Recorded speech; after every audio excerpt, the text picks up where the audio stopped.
2 Kings chapter 21. 2 Kings 21. As you see, the topic tonight will be discussing a good bit on King Manasseh, Hezekiah's son, then Ammon, and then just a little bit of Josiah. You know, me and Johnny were talking a little bit last night about this. If any of you have the syllabus that we put out, a lot of the times, and the Waldron book has this too, like for example, King Josiah, if you're trying to look at the reading and how much should we read tonight for this particular lesson, sometimes it has, like for Josiah, it has all the chapters that deal with Josiah, when for the class tonight, Josiah, we're just barely introducing just a few verses on him, and Johnny or me, I think Johnny in a few weeks will be getting to more of the famous stories of Josiah that maybe you remember, that's later, but that could be a little bit confusing. So between the syllabus and what's on here tonight, this is what I'm covering tonight is 2 Kings 21 through 22, the first two verses. Pretty much we're doing 2 Kings 21, and then 2 Chronicles we'll pick up actually about verse 10 or 11, and then work our way through that book because they're very redundant. There's a little bit more in 2 Chronicles, a story of Manasseh that's not in 2 Kings, but so we'll spend a little bit on one and then go to the other, but we won't do both the readings from both the places. But that's kind of what the lesson will be on tonight, is these three kings. So remember, we're Judah alone, so Israel has been already in captivity, and these are the last kings as we're going through with the kingdom of Judah. And as we've been studying through these prophets, the time for Judah is coming to a close too. From the time Hezekiah dies to the time when they go into captivity is about 100 years. So that's about how much is left. If you go when we're just introducing Manasseh, they had about 100 years left. We'll see his reign is a pretty long one, so we'll be more than halfway through that timeline by the time you get to Ammon. So we're getting closer and closer to the end for them. Now, we just finished a great king studying Hezekiah. He was a really good king, did a lot of good things in Judah. He loved God and he sought after God, and is a really good example for us today. A little bit shockingly, but we've been riding this roller coaster through this quarter with these kings already. But we're going right back to the bad again. We had Ahaz, was just like shockingly evil before Hezekiah, and we're about to get into really bad again. But there will be one more really good king come a little bit later as we introduce Josiah. But other than Josiah, after starting with Manasseh, they're pretty much not very good. So again, 2 Kings 21, we'll read the first 9 verses and kind of introduce Manasseh. Hopefully this is just review for most right here, but let's read those first 9 verses. Manasseh was 12 years old when he became king, and he reigned 55 years in Jerusalem. His mother's name was Hephzibah, and he did evil in the sight of the Lord, according to the abominations of the nations whom the Lord had cast out before the children of Israel. For he rebuilt the high places which Hezekiah his father had destroyed. He raised up altars for Baal and made a wooden image, as Ahab king of Israel had done, and worshipped all the host of heaven and served them. He also built altars in the house of the Lord, of which the Lord had said, "In Jerusalem I will put my name."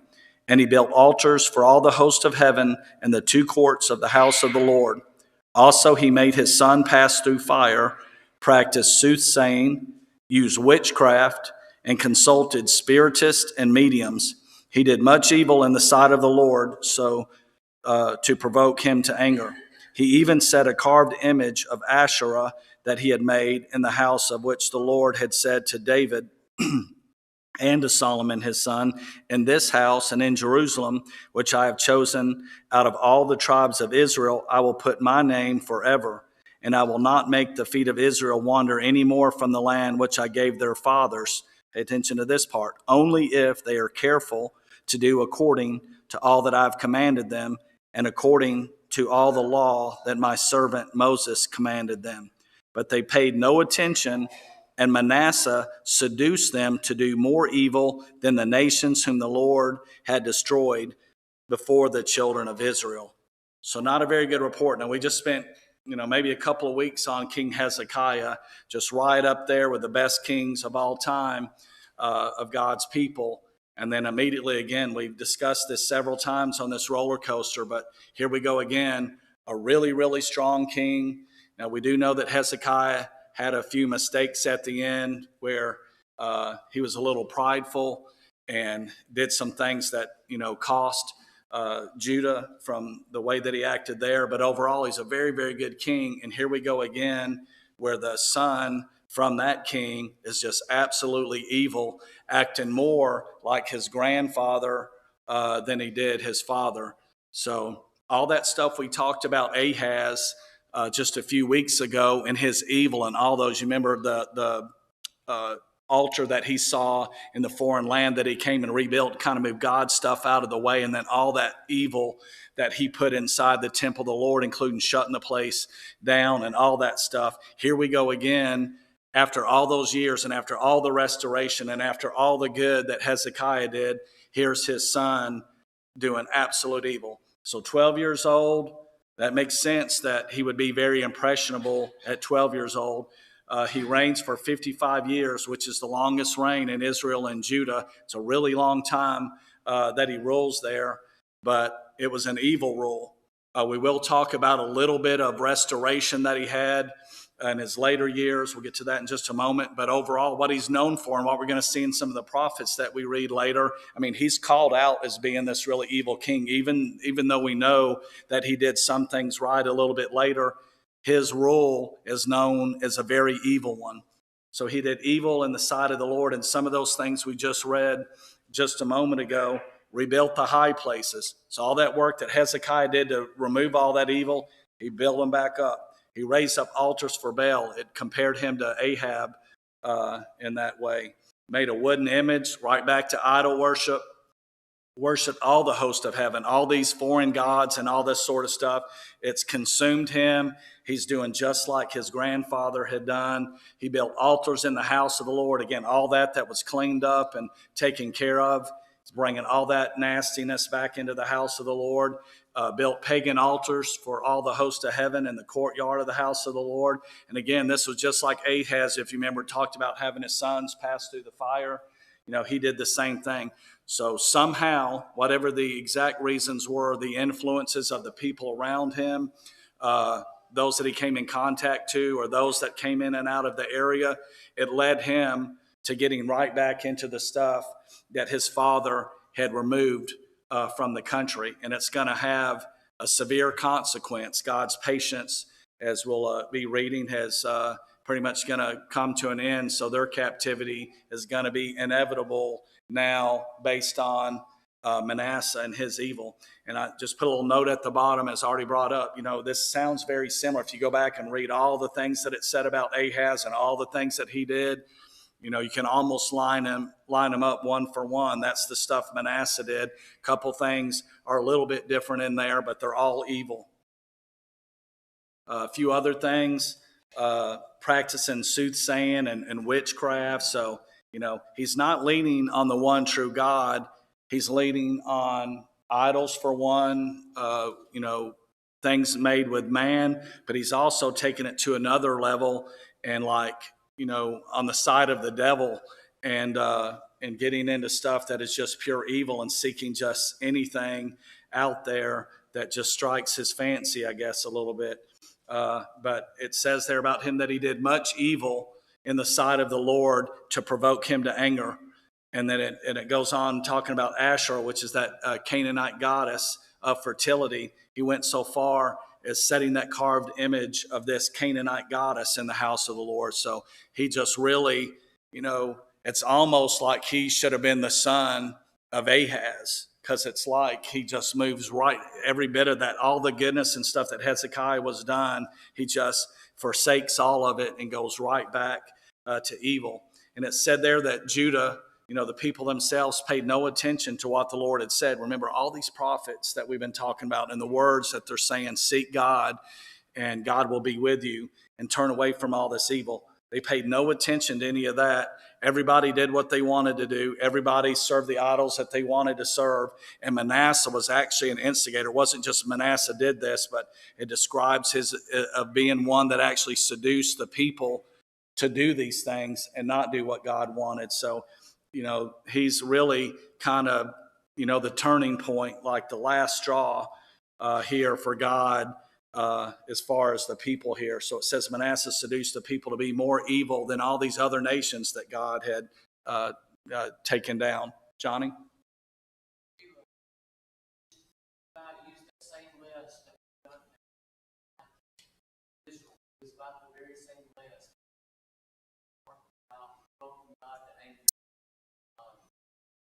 Those were the things that were listed as very individuals, and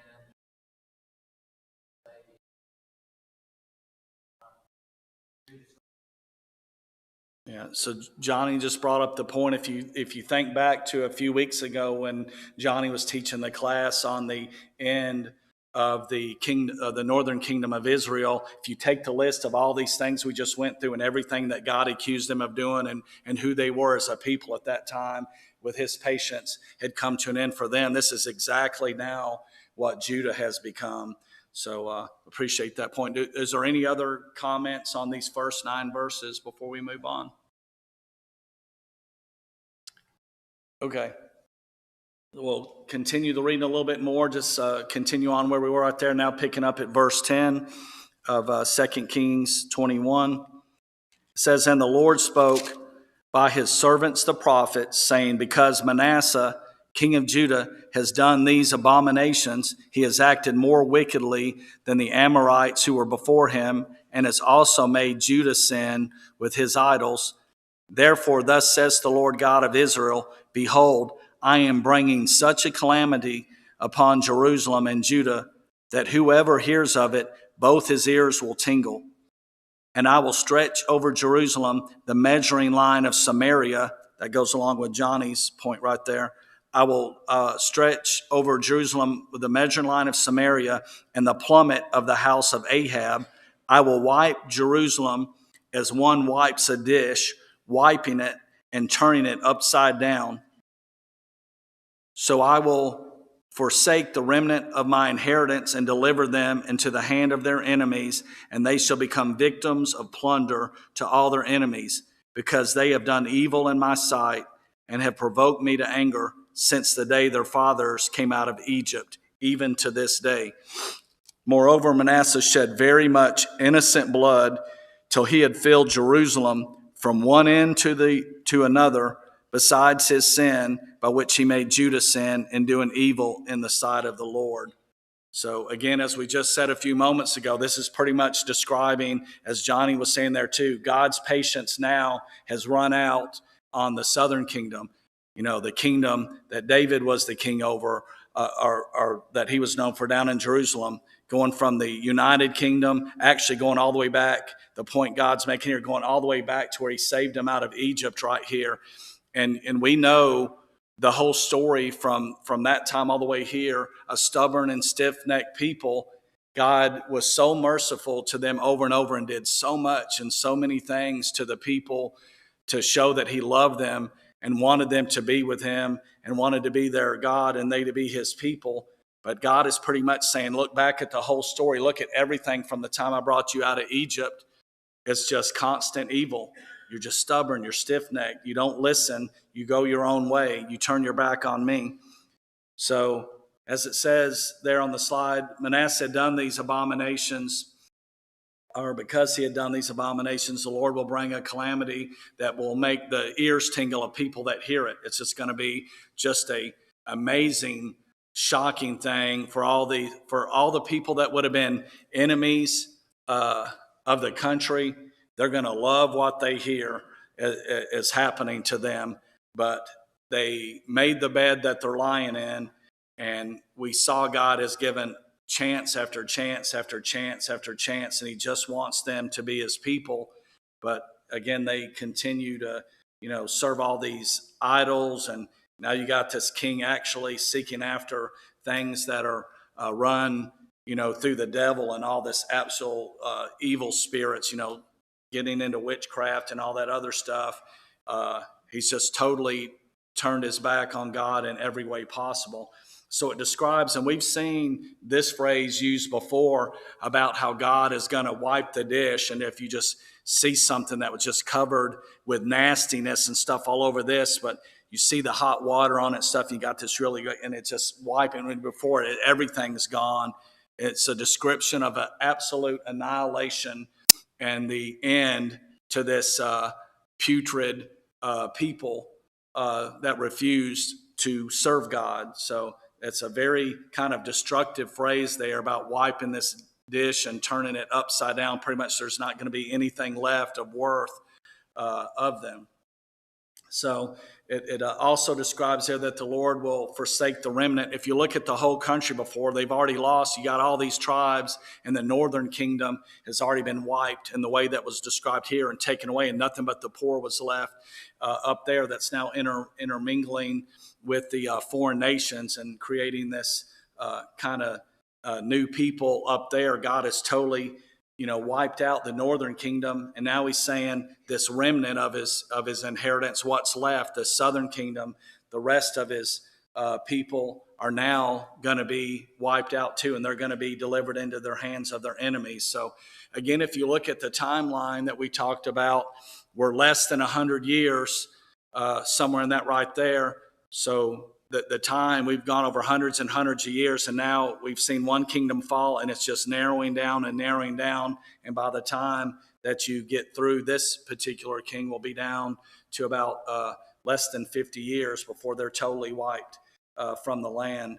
So the point here is that captivity is inevitable. There's been times, and it was looking like, maybe with Hezekiah, and if these kings would have listened and saw the successes that happen when you serve God in his way, like Hezekiah did, there could have been hope for them too. God had been speaking through the prophets, turn this around, do this right here. But you can see the tone of God changing now as we're getting closer here, because it's just this constant cycle. They're really refusing to ever correct themselves. And even when they had a good king that enforced restoration, you still had a very selfish and evil people that was self-serving. And so God's patience is really, coming to a close here for them. But let's not forget how long suffering he's been, because we have everything that he's done all the way up through here going back to Egypt. It's just the people keep turning their back on him. All right, any comments or questions on that section right there? Okay, just a few more points on those verses there. Because the people had done evil and had been provoking the Lord to anger since the days of Egypt, we just said that right there. So looking at the whole history of it, it wasn't just that something happened over the last 5 or 10 years. It's the repeating cycle. And then that part at the very end of the reading that we read just a few moments ago, that, this is something that's a little bit different. This is something that really stands out about him, other than the witchcraft, and some of that seems a little new, but him shedding innocent blood, so much so whatever he did, it says that he had filled from one end of the city to the other. So he must have been a very violent and evil person. And it's not just the shedding of blood. It makes the point that it was of innocent blood. So he has a major character flaw here, that, very self-serving and a kind of person that was doing whatever he had to do, or ever what he wanted to do to get whatever he wanted, including shedding innocent blood and doing it right in the sight of the Lord. If we talk to our children, sometimes we probably say that. I've told my children this several times. I mean, you may do something that I don't know that you did, or I may find out much later, but God knows when you did it. And that's kind of the point here. God's watching all this. And there was such a lack of respect for Manasseh, for God, that it's almost like he had no thought of God at any point in his life. He's worshiping everything else other than God. And he's definitely not worrying about any repercussions for the way he's acting for the true God right there. I don't think he gave any thought about it to that there. He's so busy and self-serving. God got 0% of his time. And God's had enough of it.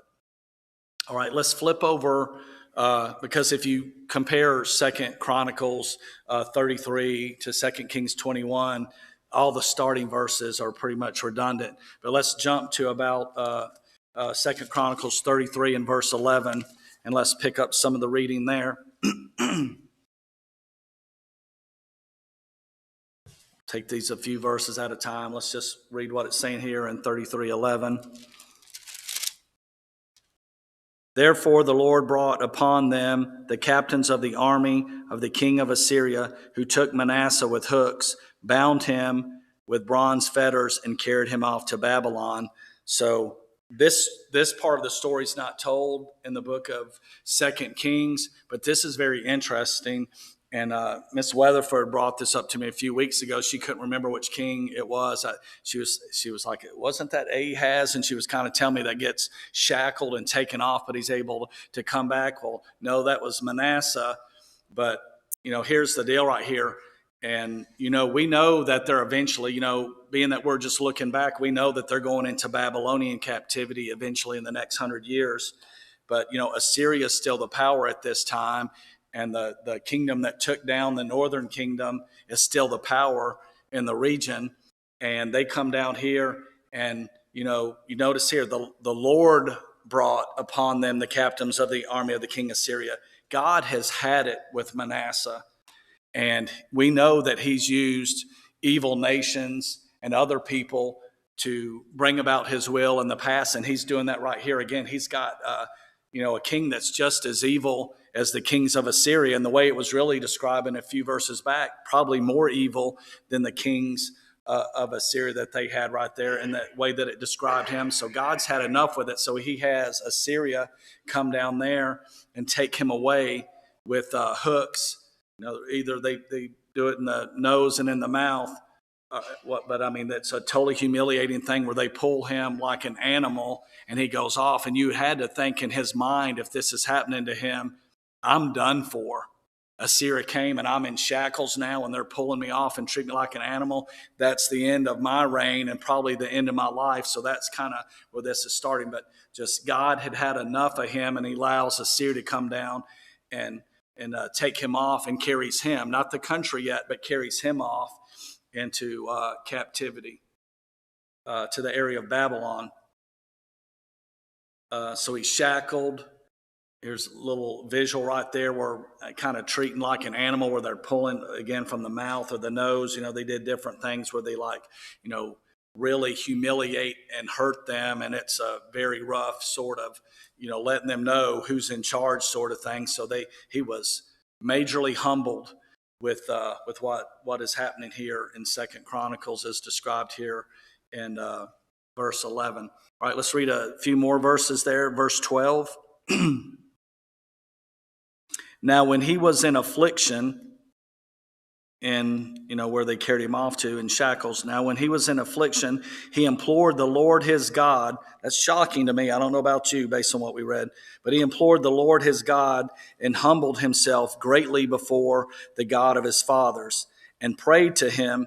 And he received his entreaty, heard his supplication, and brought him back to Jerusalem into his kingdom. That's kind of shocking to me, just if you really look at the whole story. Number one, the most evil king ever, very comparable to Ahaz, but then it adds a few things that it didn't even say about Ahaz, but definitely just as evil, maybe even a little more evil, just absolute evil, no God in his mind at all other than false gods and the devil through witchcraft and all that right there. Just a very evil person.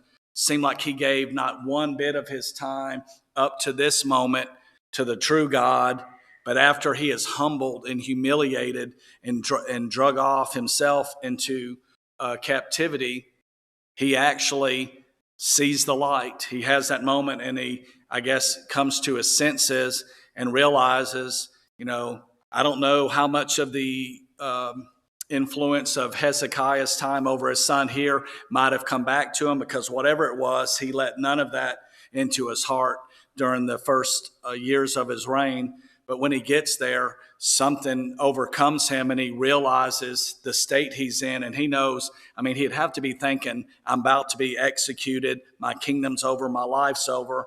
But just in this description of just a few verses right here, how he flips to being such an evil king to humbling himself. And there's a lesson in here for us that no matter what evil we've done in our life right here, if a guy that was described as this right here can humble himself and God receives his prayer, there's hope for all of us that if we'll just turn to God, that God will take care of us as well too. So in his affliction, Manasseh pleads and humbles himself and prays to God. And the Lord actually received that prayer. God has always been that way in these stories right here. When he sees somebody humble themselves, whoever it was, no matter how evil or how much they had turned their back on God before, God is merciful. And when we see somebody from the heart truly repenting and truly humbling themselves, this is the way God has always reacted. He wants people to serve him, and he will accept us back if we will humble ourselves and serve him.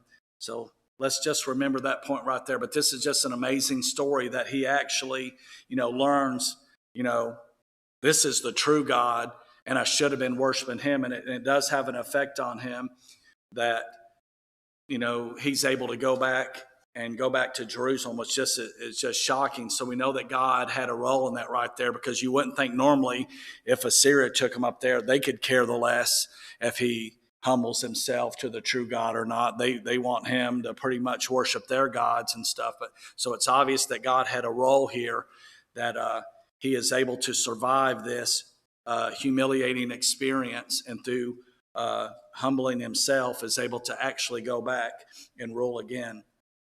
So 14 through 17 is going to talk a little bit about a little bit of physical restoration that Manasseh does for the area around there, like being a general of the army sort of stuff, and some protections he puts in. And then there's going to be some attempts, shockingly, from this man before he was pulled off in shackles to that area of Babylon by the Assyrian kingdom. He actually starts making restorations to the true God at this time. So as much evil as we hit talking about him later and in the prophets or whatever that's talked about him, there's no doubt about his evil reign, or how long that evil reign that we don't really know, but he was very evil. There was a humility and a humbling that happens where he comes back and tries to at least make the things that we're going to read here right, and give God his place among the people, and at least try. It's not going to have a great effect on the people because they're very evil, but he does attempt to restore proper worship. So let's read 14 through 17. After he built a wall outside the city of David on the west side of Gihon in the valley as far as the entrance of the fish gate, and it enclosed Ophel, and he raised it to a very great height. Then he put military captains in all the fortified cities of Judah. He took away the foreign gods and the idol from the house of the Lord, and all the altars that he had built in the mount of the house of the Lord and in Jerusalem, and he cast them out of the city. He also repaired the altar of the Lord, sacrificed peace offerings and thank offerings on it, and commanded Judah to serve the Lord God of Israel. Nevertheless, the people still sacrificed on the high places, but only to the Lord their God.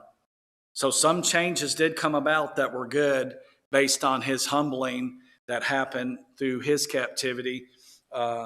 Obviously, it's not describing him as being this great king like the ones that we read about that acted like David, but he was humbled and did see things that needed to be done, and he does show some thankfulness that he was able to return by doing these things here. So again, some of these were physical things where he strengthened the defenses of the areas, but then the more important stuff is he attempts to restore proper worship. It does say he took away the foreign gods and removed the idol from the house of the Lord, and removed the pagan altars he had placed on the temple grounds, repaired the altar of the Lord, and sacrificed peace and thank offerings on it. So these are all good things that he did when he came back. But we know from other things that we read, it's not like he became, as King David, a man after God's own heart. But nonetheless, he's not the same person that he was before he left into captivity when he returned. And these things that he implemented were good. So we just need to remember here that the consequences were still on their way. Captivity is inevitable. We know it's coming. At this time, he knows how many years left. It's somewhere in his 55-year reign. But he did get to come back and rule in that area, which is shocking because it seems impossible from where he stood. But that's not going to end the consequences. Just like we may do something and we repent and God, forgives us for it. Sometimes there's consequences that you can't remove. And that's kind of what's going on with Judah here. And of course, it says even though they, did worship God, they were still doing it on the high places, which God didn't want. So they were still worshiping in a way that God wasn't pleased with, which a lot of the other kings had allowed as well. So Manasseh commanded Judah to serve the Lord God of Israel, but we see how that went. They still sacrificed on the high places, although it was to God, not the idols. So Manasseh dies and is buried in his own house. We've talked about before when the kings weren't buried with the fathers there, and again because of his evil reign, he's not allowed to be buried with them. It looks like he's buried in his own property, and his son Ammon reigns in his place. So this is after the 55 years. All right, any questions on Manasseh before we move on? Or comments, not questions either. Okay. All right, back to 2 Kings 21, 19 through 26. We'll go back and read a little bit about Ammon over there. Sadly, another evil king who followed more in the ways of his father than his grandfather, especially the way his father was probably during his earlier years before he's humbled. All right, 2 Kings 21, starting in verse 19. Ammon was 22 years old when he became king, and he reigned 2 years in Jerusalem. His mother's name was Meshullemeth, the daughter of Heraz of Jotbah, and he did evil in the sight of the Lord as his father Manasseh had done. He walked in the ways that his father had walked, and he served the idols that his father had served and worshiped them. You can tell from what we're reading right here, this is one, a lot of times we don't understand why Hezekiah didn't follow in the footsteps of Ahaz and why he turned so good. Well, here's a time when somebody was evil and they were watching and did go right into what the father was doing. So he forsook the Lord his God there in verse 22 of his fathers and did not walk in the way of the Lord. Then the servants of Ammon conspired against him and killed the king in his own house. But the people of the land executed all those who had conspired against King Ammon. Then the people of the land made his son Josiah king in his place. And then it goes on how we end all the sayings about the king. Now the rest of the acts of Ammon, which he did, are they not written in the book of the Chronicles of the king? And then it goes on to talk about him also being buried in the garden of Uzzah, kind of that same area, not with the other kings right there. And it's because, he's one of the evil kings right here. So just kind of summarizing his rule, only a few verses to talk about him. He follows in the ways of his father, serving idols that his father had served and worshiped them. He forsook God. He did not humble himself like Manasseh did. So there's something he didn't follow. He didn't learn from the humility that his father showed during his captivity, and he trespassed more and more. And then his fall is like, some of the kings of Israel we had. He's assassinated. His servants conspired against him and killed him in his own house. And then he's not buried with the kings, but buried on the property there. And now we get straight to another evil king, and now we introduce Josiah. All right, any comments on Ammon? No, he's a lot shorter as far as topic right there, but story didn't change very much, especially from his father's most of his early part of his reign. All right, so let's read a little bit about Josiah now. We're going to flip back over to 2 Chronicles now. If you would, flip over to chapter 34.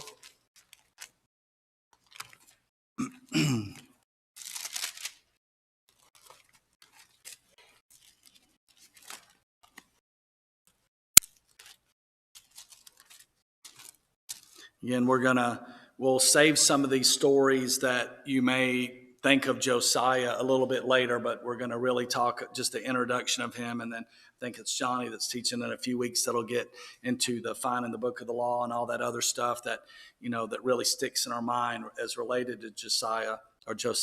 So let's read the first 7 verses real quick.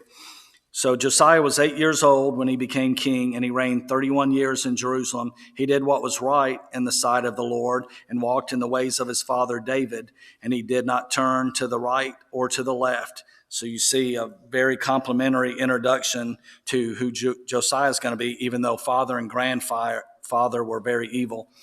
Verse 3, for in the 8th year of his reign, while he was still young, he began to seek God of his father David. And in the 12th year, he began to purge Judah and Jerusalem of the high places, the wooden images, the carved images, the molded images.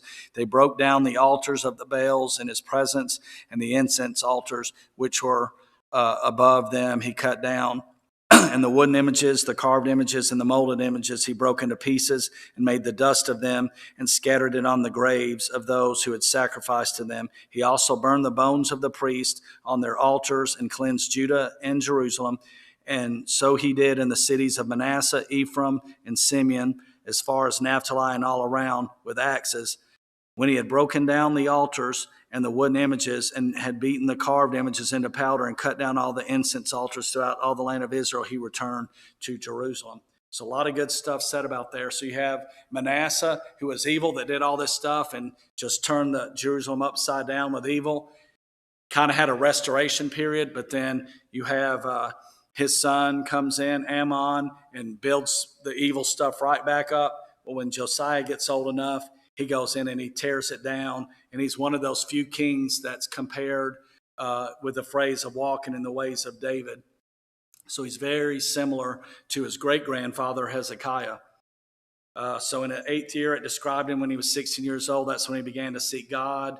In the 12th year, he's getting a little bit older now. He's a young man, 20 years old. He begins to purge Judah and Jerusalem of the high places and all that his father had put in place. He broke down the altars of Baal. This sounds very similar to some of if you look at the opposite, this is all the stuff the other ones built up. It's all the stuff he tears down that was evil. He cut down the incense altars, cut down the carved and molded images. I guess one of the most interesting things about him, it's one of my favorite parts is looking when prophecy's fulfilled. I don't really have time to go back to 1 Kings 13, 1 or 2, but you can flip over there right now if you want. But if you remember way back there, probably in the last quarter when you were studying, when that prophet comes during the times of Jeroboam, and he prophesies that a king named Josiah was going to come and burn the bones of the priests on the altar. So this is a fulfillment of prophecy that was about 300 or so years in the making. Just one of those powerful scriptures that goes along that shows that God's in control, and what God says is going to happen is going to happen. But he cleanses Judah and Jerusalem. And it's also interesting, the northern kingdom's been wiped out, right? But these places where the northern tribes were some of the poor up there intermingling, marrying with foreigners, he goes up there too. He goes up into those areas right there and is taking down all their evil altars and stuff. So that is a very fascinating thing about him, because that kingdom is totally under the control of Assyria. But he's a very brave guy, obviously. He goes up there with axes and swords and takes all that down. We're about out of time. As far as the lessons, I try to cover a lot of that as we go in case we don't have time, but just a few points right here that we can think about. You may have others, but one good generation doesn't necessarily mean the next generation will be good. It takes work. And so you see that this constant weird cycle of roller coaster of evil, good, or evil, evil, good.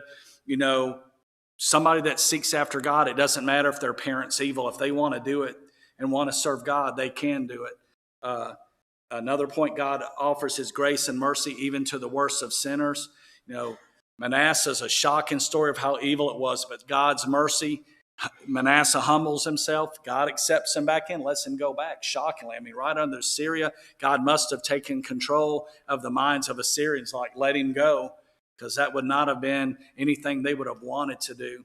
But, God takes care of those that humble themselves. And then the last point, God means what he said. If you look at that time when we were talking about, there's one of these if statements where God was saying, I won't remove them for the land. We were reading earlier in 2 Chronicles 33. His plan was for them to be in the land if they obey.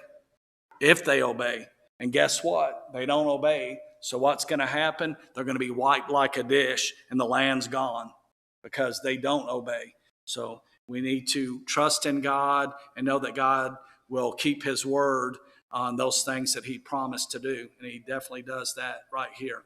Okay, we will pick up next time with Zephaniah the prophet introducing Jeremiah, and we'll be on 2 classes on Jeremiah over the next few weeks.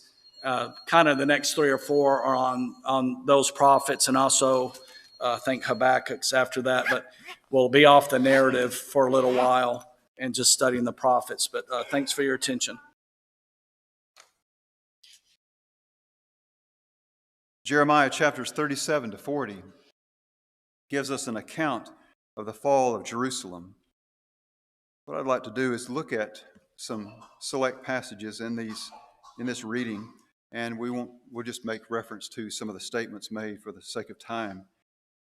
But in Jeremiah chapter 37 in verse 8, we see that the prophet Jeremiah came to the people of Judah, and he was prophesying to them that the city of Jerusalem was going to fall. The Chaldeans were going to take it, and they were going to burn it. And as he was teaching the king and the people, he gave them an option to help mitigate the effect of what was coming. But he said Jerusalem's going to fall. But back in verse 2, Jeremiah 37 and verse 2, no one listened. The king didn't listen. The people of the land didn't listen to the words of the Lord, which he spake by the prophet Jeremiah. What I'd like to do is look at 3 lessons that I believe we can learn, that we can see from King Zedekiah here of Judah. First lesson is that God has the ability to see the complete picture. God has the ability to see the complete picture. And of course, King Zedekiah learned that lesson quite well. The lesson's not to him. He knew it. He knows it. But the lesson's to us. In Jeremiah chapter 38 and verse 3, Jeremiah prophesied that this city shall surely be given unto the hand of the king of Babylon's army, which shall take it. So Jeremiah said, this is coming. The city's going to fall to the hands of the Chaldeans. In chapter 39, verses 2 and 3, we see that it happened. In verses 2 and 3, we see that the timing of that and during the reign of King Zedekiah. And then in verse 3, all the princes of the king of Babylon came in, sat in the middle gate. And down in verses 6 through 8, they took King Zedekiah's sons, killed them before his eyes, killed his nobles, put out his eyes, took him to Babylon, and burned the city. So in other words, everything that Jeremiah said was going to happen, happened. God has the ability to see the complete picture. Just some other examples of this kind of thing. God has the ability to see the complete picture, maybe by, as I might call it, calling the shots, bringing his will to pass. And we could say that he has the ability to see the complete picture by foreknowledge. He has precognition. He knows what will happen. For example, in Isaiah 46, verse 10, declaring the end from the beginning, and from the ancient times the things that are not yet done, saying, my counsel shall stand, and I will do all my pleasure. He declares the end from the beginning. In Romans 4, verse 17, in that section of Scripture, in that verse of Scripture, Paul is making reference to a discussion that God was having with Abraham back in, it looks like Genesis 17, verse 5, Romans 4:17 and Genesis 17, verse 5. But God tells Abraham, a father of many nations have I made thee. But at that point in time, Abraham did not yet have the son of promise. He did not yet have Isaac. But God said, I have made thee a father of many nations. So God can call the things that are not yet as though they were, Paul says. He declares the end from the beginning. In other words, God has the ability to see the complete picture. In Acts 2, verse 23, just another example of this concept. Acts 2:23. The Apostle Peter is talking to the Jews on the day of Pentecost, and he's speaking to them about how that they had helped kill the Lord. And he's talking about Jesus. He says, him, verse 23, being delivered by the determinate counsel, by the predetermined plan of God, by the determinate counsel and foreknowledge of God, you've taken and killed him. So maybe it's interesting the way that the apostle puts it, by his predetermined plan and his foreknowledge. Here's something sure. God planned it and he foreknew that it would happen. I might say Jesus' death was a done deal. In the words of the King James rendering of Revelation 13, verse 8, John sees a book, and he describes it as the book of the Lamb slain from the foundation of the world. We think of passages like Ephesians 3:11 that talks about God's eternal purpose. But here's this idea of Jesus died by the plan of God, the eternal purpose of God, and he foreknew that it would happen. In Romans 3, verse 25, the Apostle Paul speaks of Jesus' sacrifice. He says, in Romans 3:25, talking about Jesus' sacrifice and how that it was the means by which God was going to forgive sin, he said that sacrifice allowed God to be declared righteous for the forgiveness of sins that are past.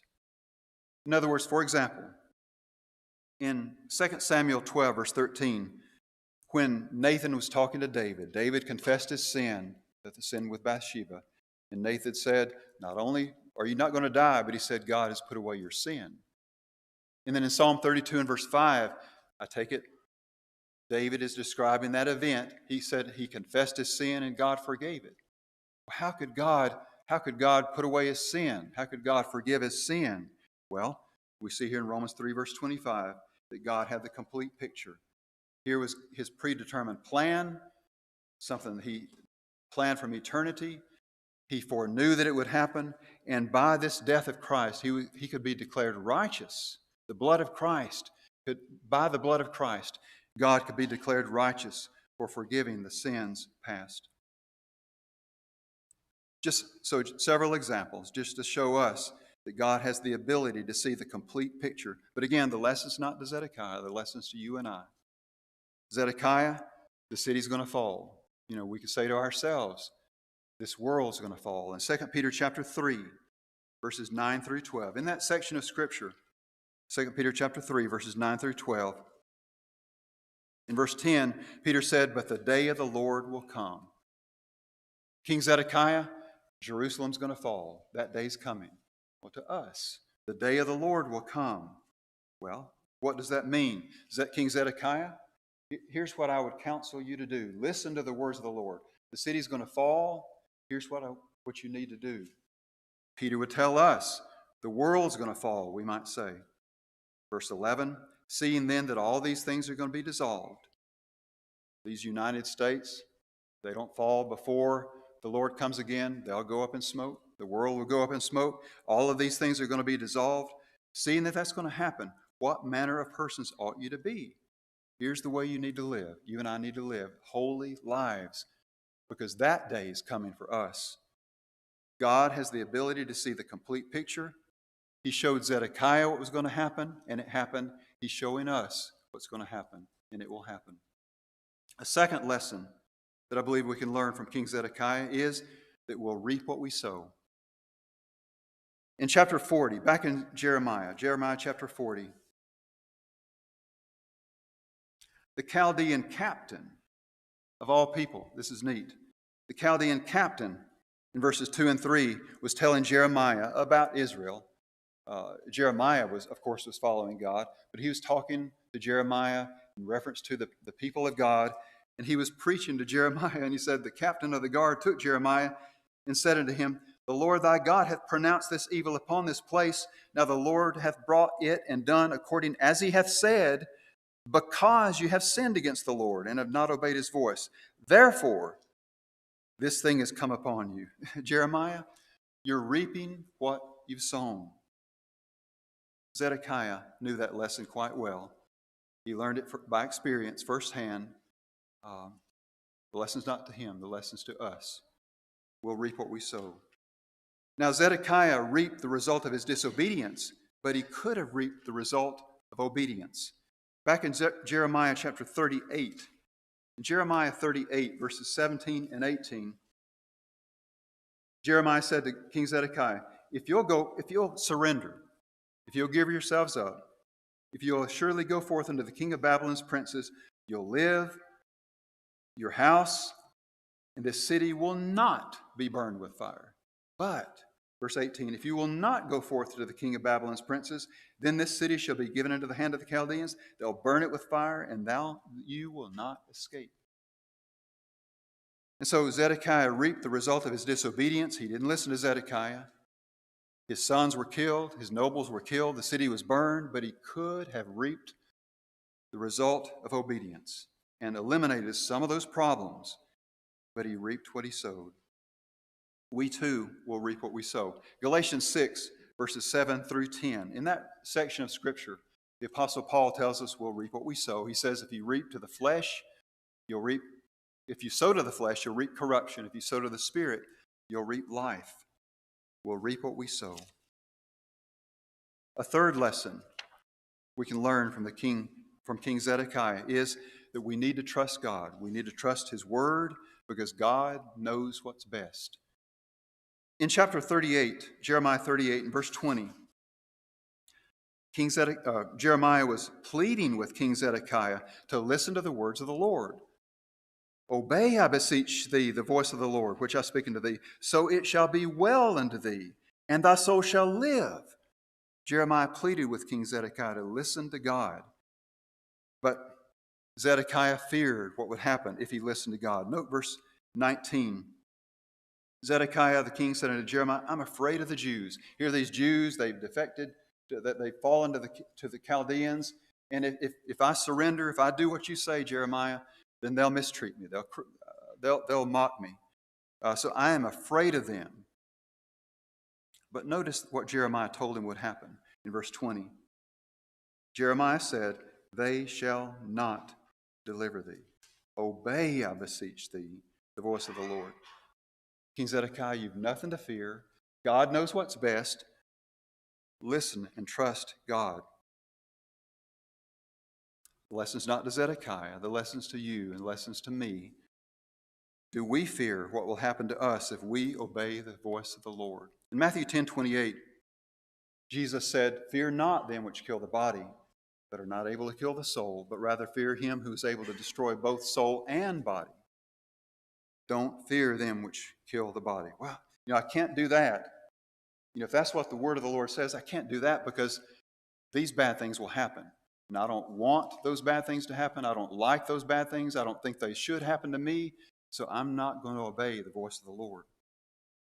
Matthew 10:28, don't fear those that kill the body, but are not able to kill the soul. If we suffer, and Matthew 10:28 really presupposes that we could die. Don't fear them that kill the body, so we could die for doing what's right. King Zedekiah was told, no, what you fear, Zedekiah, won't happen. Well, we may die. What we fear might happen, but even if we suffer, 1 Timothy 4 verse 10 tells us, for therefore we both labor and suffer reproach because we trust in the living God. That's the lesson. Zedekiah needed to trust the words of the Lord. Well, Zedekiah learned that lesson, but I need to trust the words of the Lord. Labor and suffer reproach, we trust in the living God. 2 Corinthians 1 verse 9, but we have the sentence of death in ourselves, that we should not trust in ourselves, but in God which raises the dead. Don't fear them that kill the body. Okay, Carol Sutton would say, I remember, if they kill the body, they've done all they can do. They can't do any more. But rather fear him that can kill more than the body, can kill the soul. Well, if they kill us, God will raise us. Matthew 11, verses 28 to 30. Jesus said, my yoke is easy and my burden is light. A recent preacher in a lesson, gospel meeting, mentioned that, serving the Lord is a burden. It is. That's what Jesus said. Serving the Lord is a burden, but it's a light burden. My burden is light, a lot lighter than it will be if we choose not to serve the Lord. Zedekiah might have had a burden either way he went. But he could have escaped having his sons killed, his nobles killed, and the city burned. his burden would have been so much lighter. I don't know what he might have suffered, just dramatizing the concept. He might have been talking to Jeremiah, and he said, Jeremiah, you've convinced me. Okay, I'll surrender. He goes out to his nobles, the people. Let's surrender. Jeremiah says, all of these good things will keep all of these bad things from happening. We're going to surrender. King Zedekiah, don't you remember that we were telling you that he's weakening the hands of the men of war, and then we threw him into the dungeon? King Zedekiah, Jeremiah has preached for 40 years without a single convert. You're going to be the first. Now, he may have gone through some reproach. He may have had a burden. I don't know. But his burden would have been so much lighter than what he suffered. I love the statement of Paul in Acts 27, verse 25, when his ship was going down, but God told him that everyone is going to be saved on that ship. He said, Acts 27, verse 25, I believe God that it shall be even as it was told me. Don't you love that statement? I believe God. It'll be just like he said. King Zedekiah, God has the complete picture. He knows what's going to happen. You're going to reap what you sow. Obey the voice of the Lord. He knows what's best. Trust him. Trust his word. Do you and I, put our trust in God? Do we fear man? Or do we trust God? He's got the complete picture. He knows what's best, but we'll reap what we sow. So let's beseech each other to obey the voice of the Lord. If you in any way are subject to God's invitation this evening, come as we stand and sing.